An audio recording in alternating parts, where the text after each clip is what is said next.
Welcome to another episode of St. Francis Ministries Conversations video series. I'm Father Andrew O'Connor, the Executive Officer for Mission and Ministry here at St. Francis. And today I'm joined by Dr. Nicole McCauley, who is our Vice President of Prevention Services, and Taylor Straight, who is one of our FCT specialists. And today we're going to talk about the power of prevention. So why don't you take a moment to introduce yourselves? My name's Taylor. I have been working with St. Francis for almost a year and a half as an FCT specialist, and I hope to continue working here for a long time. I really like it. Awesome. Wonderful. Nicole McCauley. I am the Vice President of Prevention Services with St. Francis Ministries, and I have been here for 5 years this month. And I've been in the social work field for about 18 years, and prevention is absolutely the best thing I've ever done. I came here from a psych residential facility, and so that is a big shift in what we feel is the right direction. So for families. Yeah. So let's just get right to it. What is family-centered treatment, FCT, as we call it around St. Francis? What is it? Where does it come from? How did it get here? Okay, perfect question. So, family-centered treatment is an evidence-based practice that is on several clearinghouses. Clearinghouses are the research bodies that determine if an evidence-based practice is well suited for a particular population. So, if it's going to work well and do what it says it's going to do. And so family-centered treatment has been proven to keep families together over 90% of the time when all of the goals are met. Specifically within St. Francis, we're maintaining families together about 94% of the time. Wow. I know, it's exciting. That's so great. However, you asked where it came from. So family-centered treatment is based out of North Carolina. Okay. And it came to Arkansas originally with St. Francis Ministries as a result of Family First Prevention Services Act, which is the federal legislation that was passed in February of 2018, and then Arkansas implemented at the beginning of 2019. And so St. Francis Ministries was lucky enough to be one of the organizations that were elected to implement family-centered treatment in Arkansas. And since that time, we implemented family-centered treatment in Kansas in the fall of 2019, and then in Texas and Nebraska. And so, and then, we're working on other states as well. So I imagine people might be a little surprised to hear that Arkansas is sort of the leader in family. It is shocking, I know. Yeah. But also that we've had a role in really bringing that to a lot of different parts of the country. We have. So when we started FCT in Arkansas, we started with one leader, myself, and 5 individuals, family-centered treatment specialists, that were serving families in about 15 counties.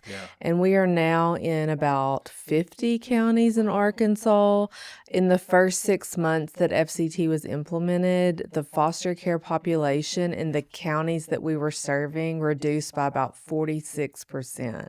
So That's we were amazing. just immediately seeing amazing results, which then turned into a lot of buy-in from not only the state, but other entities as well. And so there are now 3 separate contracts in Arkansas alone that we work with to implement FCT. So that really sounds kind of like that classic, an ounce of prevention is worth a pound of cure. Absolutely. Yeah. Absolutely. In Kansas, I'm proud to say, since we're in Kansas today, Kansas actually maintains families at home 99% of the time. That's incredible. I mean, it's just unheard of. Yeah. So kudos to Taylor and all of your colleagues and peers. And I mean, that's just unheard of. So let's turn to Taylor for a second. You're part of that incredible success rate, that 99% of families staying together. Yeah. Tell us a little bit about why you love FCT.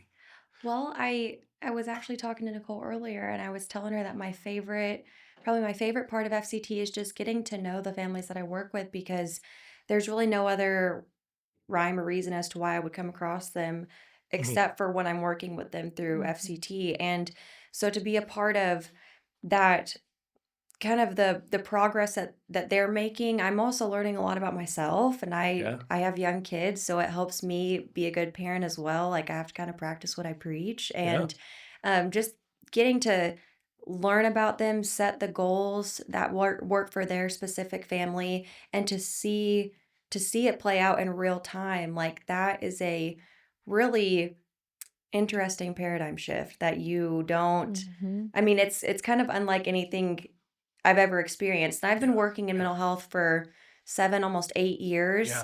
So it's a lot different than being like a case manager or working in the school doing like attendant care. I mean, it is, you are in there, you're in there twice a week. It's very intensive. I mean, you are kind of a part of their family for a while. Absolutely. Yeah. And Yeah. I think that's why Mhm. the success rate is so high, is because we're making it more accessible to them. A lot of families, they don't have the resources to even drive to a mental health facility, much less, file the insurance, go through the intakes, set up regular appointments. So for us to kind of take that on and not only see them twice a week, but give them the resources that they might be needing, be a support for them. We're on Yeah. call technically 24/7. I have clients text me all the time. And Mhm. I'm like, hey, yeah. And they're like, sorry, it's 8 o'clock at night. And I'm like, no This is worries. part of it. Yeah, it's totally Yeah. fine. Mhm. Yeah, so part of what you're describing is a more active approach rather than Hmm. sort of passively sitting back and waiting for,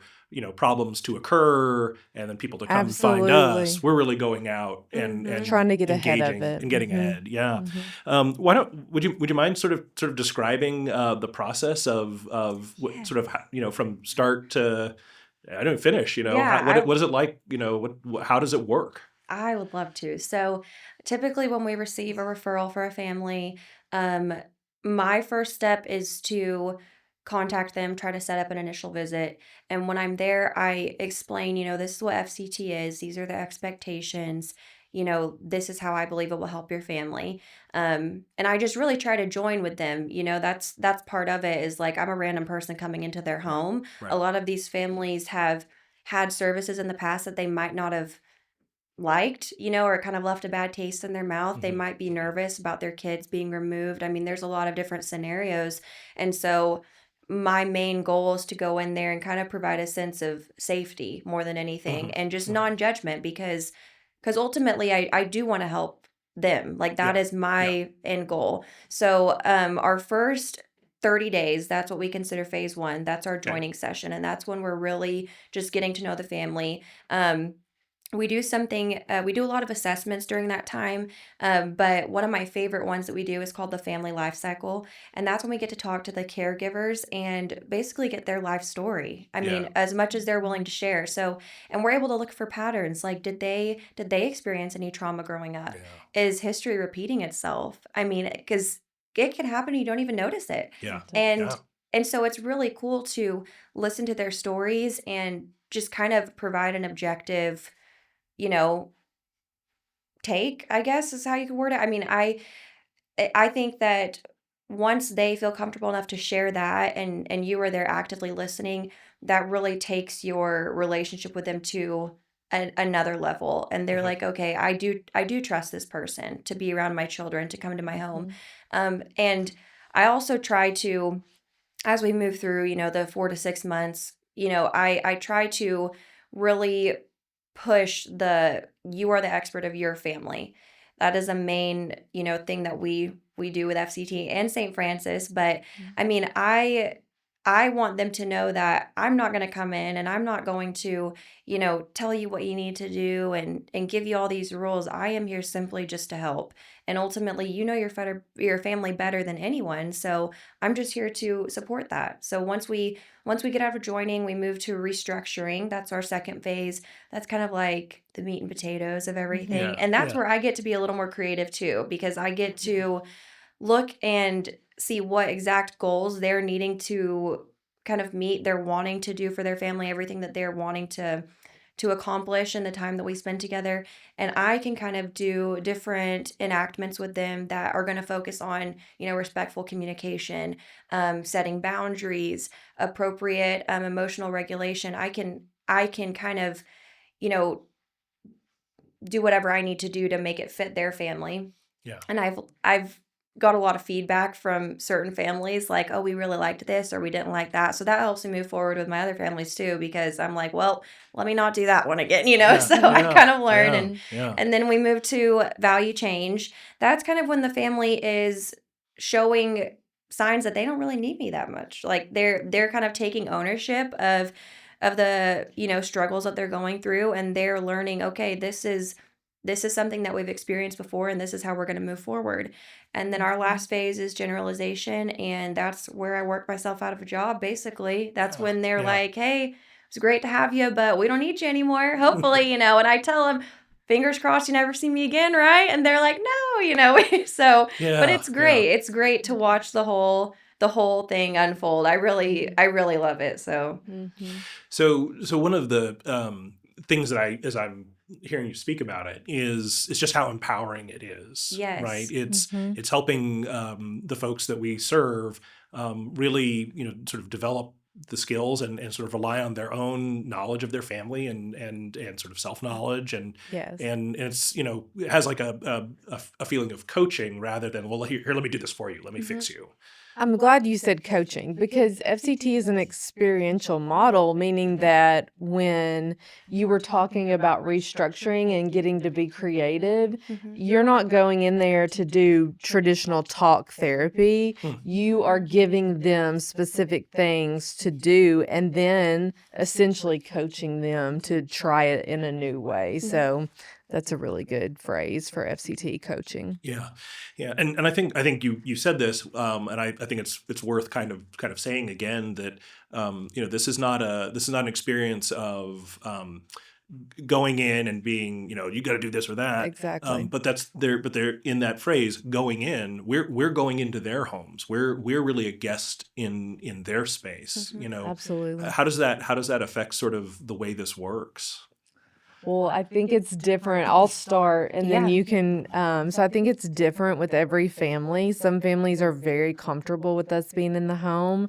Some families, I have, set on a bucket in the front yard because that's what they were comfortable with. And that's, I think, the cool thing about St. Francis and our prevention work. We're willing to do whatever we need to do to meet the family where they are and where they're comfortable. So if that is in the front yard on a bucket, if it is in the living room, if it's, meeting at a neutral location if we have to, because that's where they are, we'll meet them where they're comfortable. What would you say about that? I feel the same, because I've had so many different families in different spots. I've dealt with domestic violence. I've dealt with maybe just not the cleanliness level that they're comfortable showing to others, and so they're like, hey, can we meet at McDonald's? And I'm like, sure, I'm flexible. So I think that is a big difference from a lot of other services and just agencies that some of these families are used to working with, is that we do meet them where they're at. I'll sit on a bucket in the front yard. I've sat in the front yard too. So exactly. So, I mean, but it's really cool, because that also builds a sense of, safety and I feel like, with the family. And I mean, when we're coming into their home, I mean, we have a responsibility. They're kind of looking to us as the expert. And so I think as a specialist, doing this specifically, and I can't speak for, the other things that we do at St. Francis, but for this specifically, I feel like it is extremely important that we are taking every opportunity we can to learn and understand our, our own cultural, humility and just, we have to be open. I mean, because there's a lot of different families who, different beliefs, different views, different just overall way of doing things, and it could be very different from us. And so but that's what's cool about it at the same time, is you get to learn all these things. Absolutely. And we go in the home on their schedule too, right? So we may go in early in the morning, late at night, on the weekend. We go in when they are comfortable with us coming. So, I mean, it sounds, like our people are really dedicated to the people they're working with. How do we keep that balance? I mean, can you speak a little bit about like why it's possible for Taylor to take a text at 8 o'clock at night sure. or to be there first thing in the morning? Like Yeah. how does that work? Sure. So with family-centered treatment, it's a 5-to-1 ratio. Okay. So Taylor could have no more than 5 families at a time, and depending on her drive time to different families' houses, it may be even less than that. So with a small caseload, we are hoping to enable Taylor to have a healthy work-life balance. She's able to meet the families on their schedule, but also schedule her family time in there as well. And so I think that's a really cool part of FCT is having such a low ratio for our specialists to our families. It allows, the few families that we're responsible for to really be our priority. Yeah. And, we dedicate that time. Like Taylor mentioned, we're on call 24/7 to the families in our care. So I think low caseloads, and also something that I'd like to mention, I'm curious what you think, is the team support. One of the most important things we do with FCT is in our team. Yeah. So we have a team that supports us every step of the way, as well as holds us accountable. And I think that allows us to be there for our families. What do you think? I 100% agree. I cannot say enough good things about my team and my supervisor. Honestly, like we have our meetings every Friday morning and I genuinely look forward to them. Like I never thought I would say I look forward to a work meeting, right? I mean, but I genuinely look forward to it because, Yes. we get to staff our cases. I've got people on my team that are licensed, people that aren't licensed, people that have been doing it for, years longer than me. I mean, so there's just so many different perspectives. And I mean, I can ask, hey, do you know what might work if they have, they scored effective involvement on this assessment, and I need to really try to work with their emotions and how they're feeling. They'll be like, here's this, and this you could try, and my supervisor, James, he's wonderful too. And I love the team aspect of it. And I think having a healthy work-life balance, that's great too. But I would say for me personally, the thing that I feel like keeps me going is every every now and then I will have a very transformational session with a family. And it's like in real time, you can see the light bulb going on and you're watching it happen and they're kind of making the connection like, huh, and it is just a indescribable feeling. I mean, it's just wonderful to see, and it's kind of rewarding because you're like, okay, maybe I'm really making some progress here, and then you might get a text after and say, thanks, that was so great. Tonight was so great. And so it's just a wonderful feeling to know that your work is working. And I mean, it's great. So I that is an addictive feeling. Yeah. So, I mean, and you really of course, that's not going to happen every single time, but those times that it does happen, you're like, okay, next one. I got to go for the next one. So it feels good. One of the things I think we know working in child and family welfare is that kind of in the broader public, it's often people talk about us when there's bad news, Right. and Guaranteed. Yeah.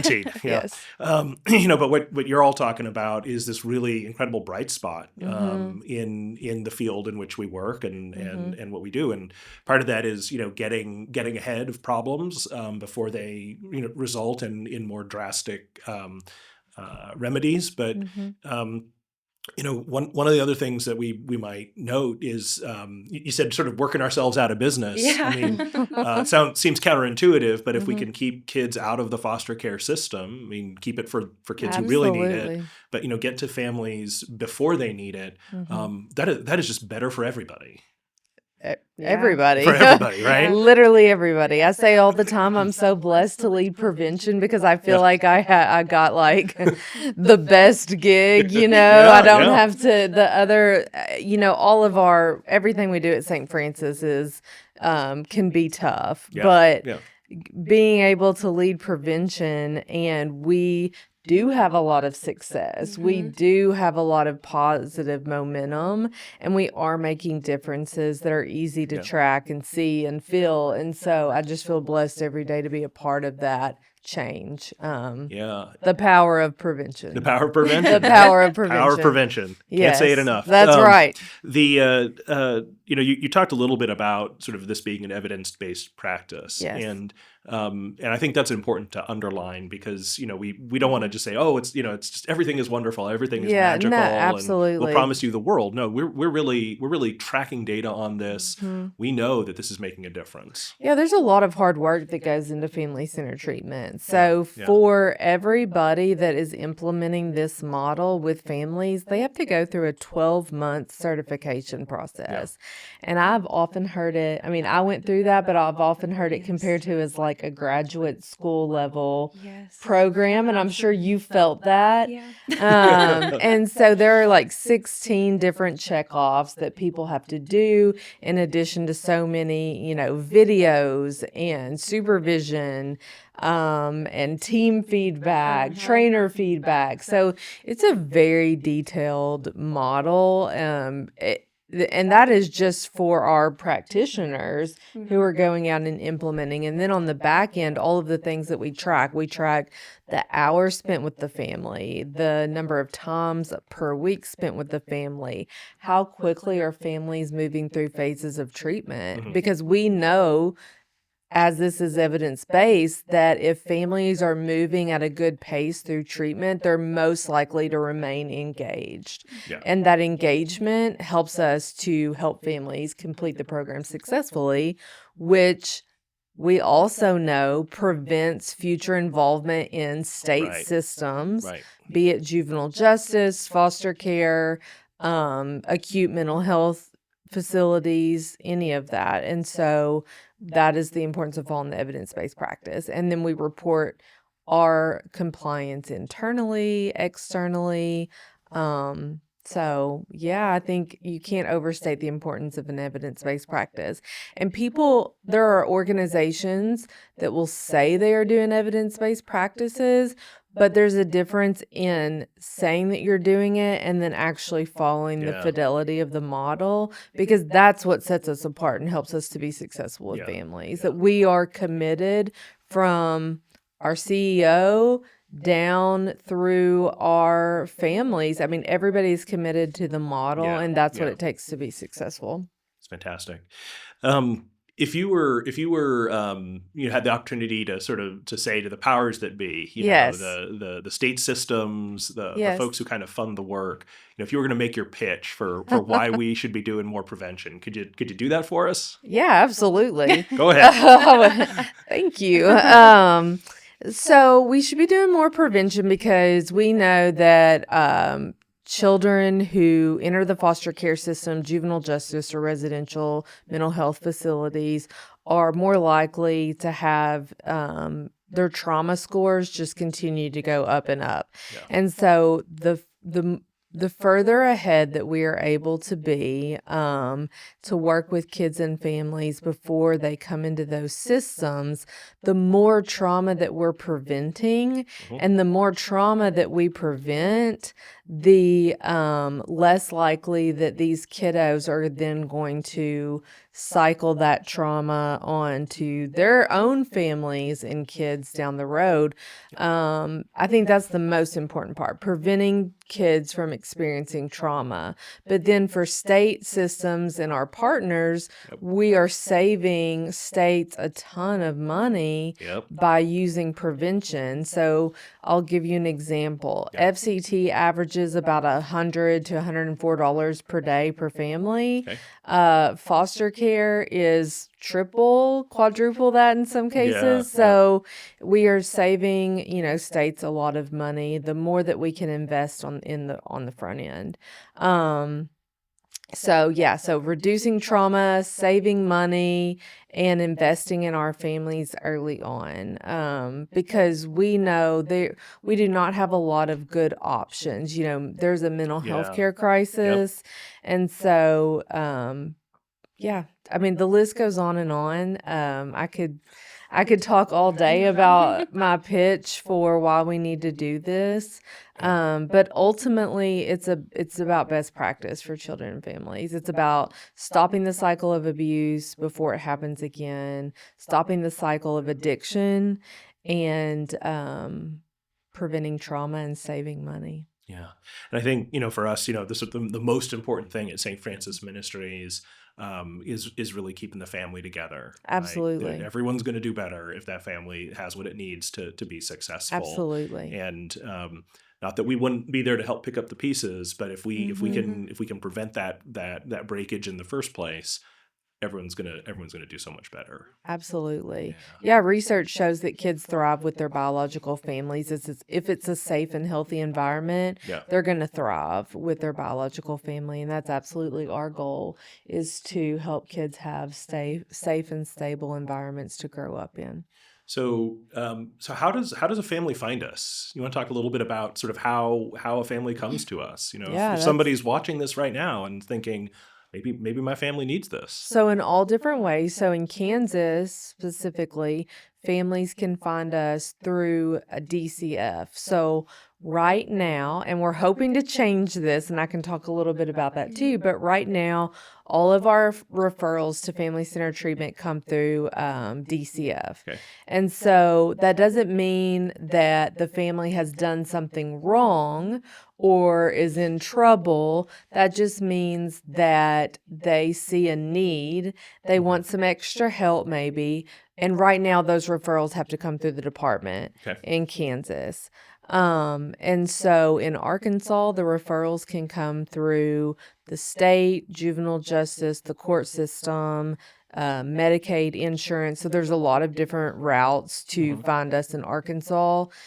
In Texas, all of our referrals come to us through the state as well. Okay. And in Nebraska, all state referrals right now. So we are really working on opening up community referrals and to be able to spread FCT to more families, to reach more families. That there's such a stigma attached with DCF, unfortunately. And so instead of looking at DCF as an entity to help, a lot of families are afraid to reach out for fear of getting involved with the system. Yeah. And so if we were able to expand FCT through community referrals, then we would be able to reach families that do not want to come into contact with DCF. Yeah. Yeah. So there's still some work to do on kind of getting it out there and finding different ways to sort of bring people in. So we've talked about sort of the outcomes on a numbers side of things, but Taylor, I'm wondering if you might share an anecdote of a family you've worked with and just sort of what you've seen from sort of day one to the day of discharge. Well, lucky for me, I actually have quite a few families that have successfully completed the program, and the work really does speak for itself. Like, that's my pitch. The work speaks for itself. Come look at my families, come to the house with me, and I will show you where we started and where we're ending. Because I mean, even just the smallest steps, that's still progress. And after I leave, they're still going to be working. And so I've had quite a few families. My most recent one, we have been working on attachment styles. There was the child involved was kind of he stayed with mom for a while, and mom got caught up in a little bit of addiction, and so he lived with dad, and that wasn't a great situation for him. And so now he's back with mom, and now he's a teenager. And so it's like a lot of stuff has happened. And from that time when he was a child to now. And so we're trying to kind of look inwards at those feelings. Like, what is he feeling towards mom? What is he feeling towards dad? What is mom feeling? Mom might be feeling guilty. He might be feeling resentful. I mean, we're really we're trying to think, what feelings do we have right now? And just knowing, it's okay to have these feelings. Like, we can work through them.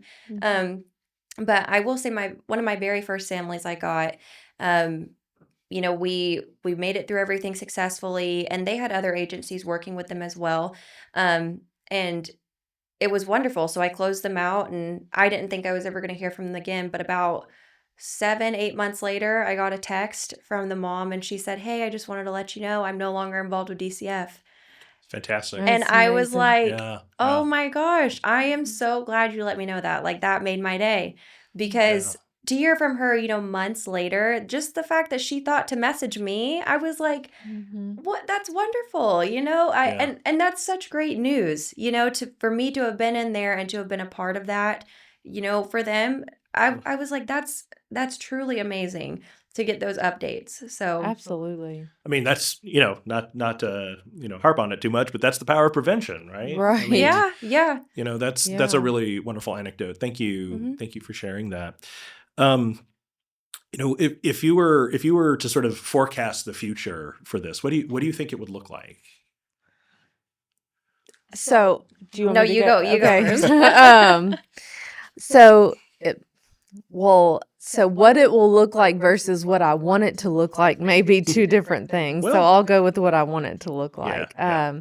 What I want it to look like is I would love for every state to adopt Family First Prevention Services Act.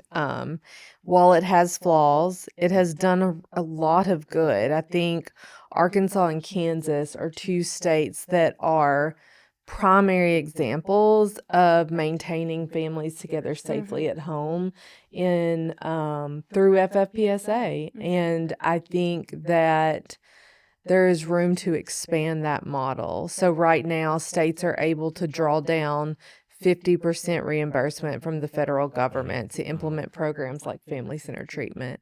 And I think expanding that to allow for those community referrals, reaching more families. I think expanding our payer sources. So, not only Medicaid coverage like we have in Arkansas, but also, other insurance, Mhm, other mhm. grants, just really finding a way to put prevention first and to help families like understand that this may not be anything that you're doing wrong.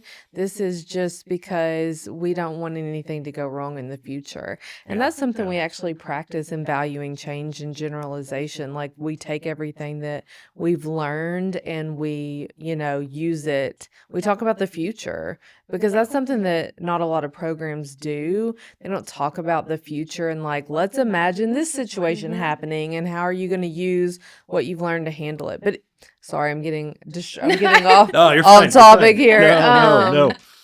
But so expanding payer sources, additional grants, expanding Family Prevention Services Act, and allowing for families to recognize what this program can do for them so they're not shy or hesitant about getting involved. Reducing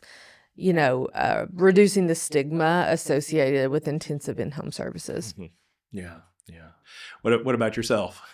I personally, I would like to see it expand everywhere too. I think, anyone could benefit from Mm-hmm. FCT, not just people who are experiencing, struggles. I think that even the Absolutely. most perfect family could benefit from FCT. Mm-hmm. And I think that, the one thing that I love about St. Francis in general is that I do feel like, my coworkers and just the people that I work with on a regular basis, they are in it for the right reasons. We are here because we want to help these families. And so if there are ways that we could expand this program and, allow us to have more resources and allow the families to have more resources, I mean, it would just make our jobs that much easier. I mean, because Yeah, there's a lot of times where I've had families and I'm just like, gosh, I wish I just had a magic wand that I could wave and make everything better. But I Mm-hmm. can't. I'm like, I feel like I need to be an attorney, a judge, a teacher, um, a doctor. And, it's like I feel like I need to be all these things. And so I think that just the additional funding and resources would be wonderful to have. Mm-hmm. I think that FCT it really does work. And I'm yeah, not just saying that because I'm biased. Like I've seen it. So yeah.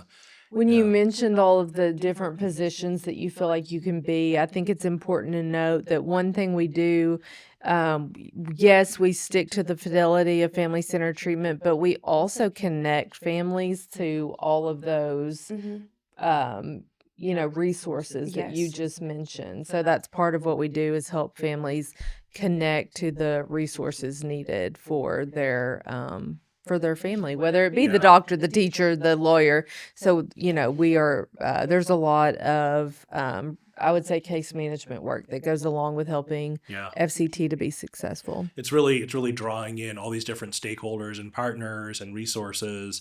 Yes. We've talked about the power of the team. Mm-hmm. To me, it sounds, like the power, not only the power of prevention, but it's the power of community. Community, right? absolutely. We when we do our new employee orientation, one of the things I'm part of that process, and one of the things we always talk about is sort of takes a village, right, to raise a child, does. and welcome to the St. Francis Village. It does. But I think that's really true. The less isolated families are, Yeah. and the more connected they are to the community. We have people that are naturally looking out for one another, and we can help to make those connections. Yeah, you see it in times of difficulty and crisis and emergency, but isn't it nice from the prevention side to sort of see it Always have it, just yeah. every day? Well, and it's cool too because, I've had families that are like, I really need, help with diapers, wipes. And so I've had to go look like, I wonder what resources are around that I could, get them referred to.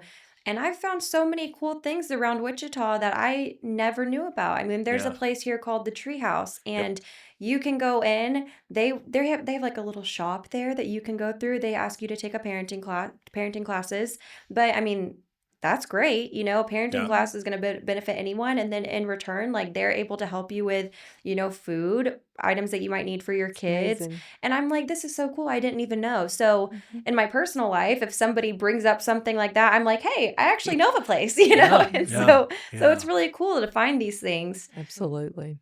Yeah. So kind of as we wrap up our conversation, one last thought about the power of prevention. One last thought. Yeah. I think here's my thought. I am very thankful for the states like Kansas who took a leap of faith when we call them early adopters Yeah, of Family yeah. First Prevention Services Act. And I really can't overstate how thankful we are to the state of Kansas, state of Arkansas, those who were early adopters of Family First, who took that leap of faith by submitting their prevention plans and including family-centered treatment. Family-centered treatment is supported on the clearinghouse, and they really worked with us to ensure that we were able to work with enough families to provide the evidence of success that they needed to continue the model. So I think my last push is that if we're going to make changes for families, real lasting changes for families, it takes states and partners like St. Francis to take that leap of faith and to try things, new things, Awesome. to Yeah. give it a chance. Yeah. So Thank you, Nicole. that's Taylor? my last thought. I would say my last thought is, I'm grateful to St. Francis that I've gotten this opportunity because I didn't even know what FCT was. And now it's ended up being like such a wonderful blessing in my life. But Amazing. I think that the phrase, it starts at home, is something I always find myself going back to. It starts at home. It starts at home. And FCT really allows us to help it start at home. We are in their home, talking to the parents, figuring out these patterns. We are helping these parents see, hey, your childhood, that you were a kid too. This Yeah, is your first time absolutely. Yeah. going through life, and your parenthood is the same as your children's childhood. And we have these, I'm seeing these things. Do you see these things? And you see all those wires kind of get to go together, and Yeah. and it really does. And then it allows them to see, like, I can make this change because I'm a good parent. I have somebody trusting me to make these changes, and they believe in me, they believe in my family, and that just allows them to flourish. I mean, it allows the kids to go to school, have wonderful days at school, and parents have wonderful days at work, and everything just really turns around, and it's really cool to see. I can't say enough wonderful things. Awesome. I have one more thought. Yeah, you can have one. You can have one more. You can have one more. And then I'll have one more too. And Yeah, then maybe you have sorry, I don't. But one thing in the very first question you said, so what is FCT? One thing that I forgot to mention that sets FCT apart is that with FCT we can serve families with children 0 to 17. Okay, yeah. And good. that is not common in most evidence-based practices. In most EBPs, it's a very specific age range.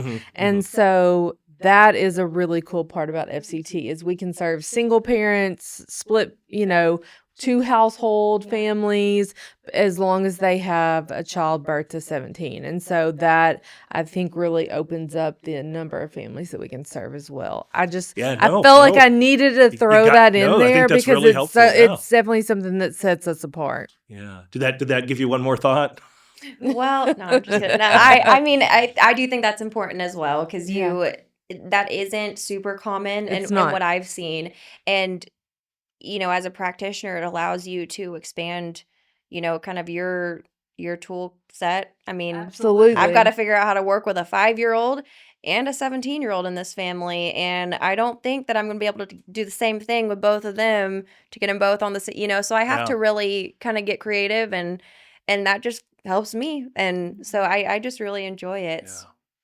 So low case loads, wide range of engagement, deep and lasting connection, and really making a huge difference in people's lives. That's the power of prevention.